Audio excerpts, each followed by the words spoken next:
The narrative about insurgency in Nigeria has generated a lot of controversial comments and reactions. Series of protests and killing that trade the aftermath of the genesis of insurgency cannot be overemphasized. On this important occasion, let us appreciate that there are those working for the development of this nation, for the stability of this nation. This nation must not fall. This house must not fall. Many are of belief that insurgency has political and religious backing, while some say their sponsors are from countries spread across the world.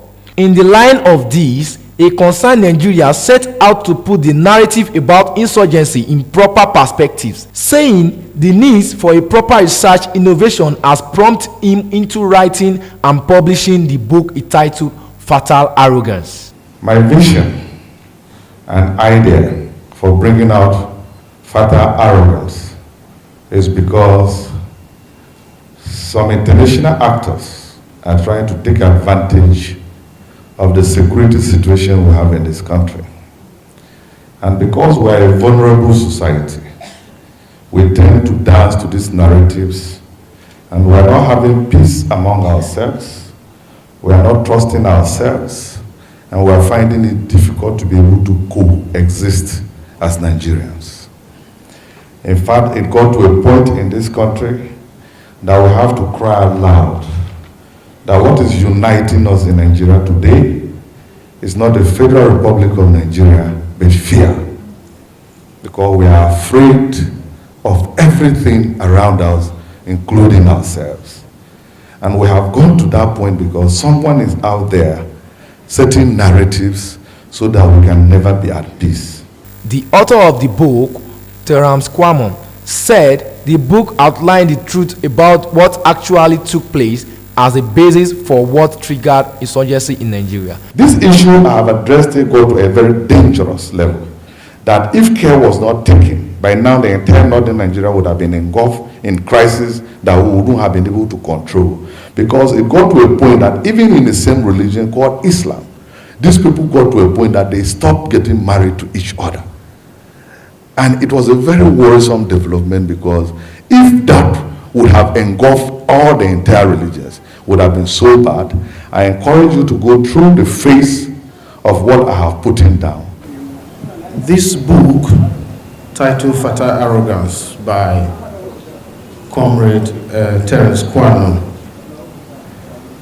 it's a book that runs through 17 chapters if you go through it, from chapter 1 to the end.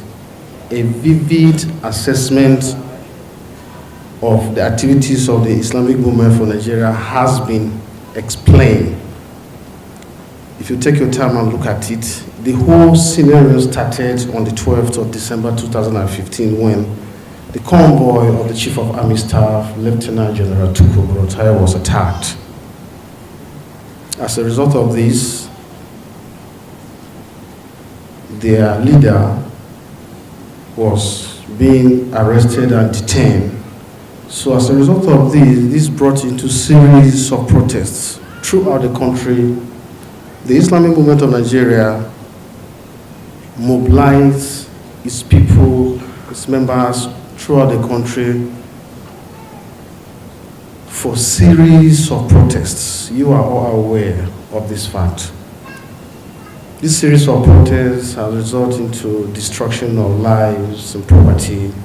So many people were killed, a lot of properties were destroyed, which you are all aware of that fact, including the demise of the Deputy Commissioner of Police, which was killed here in Abuja.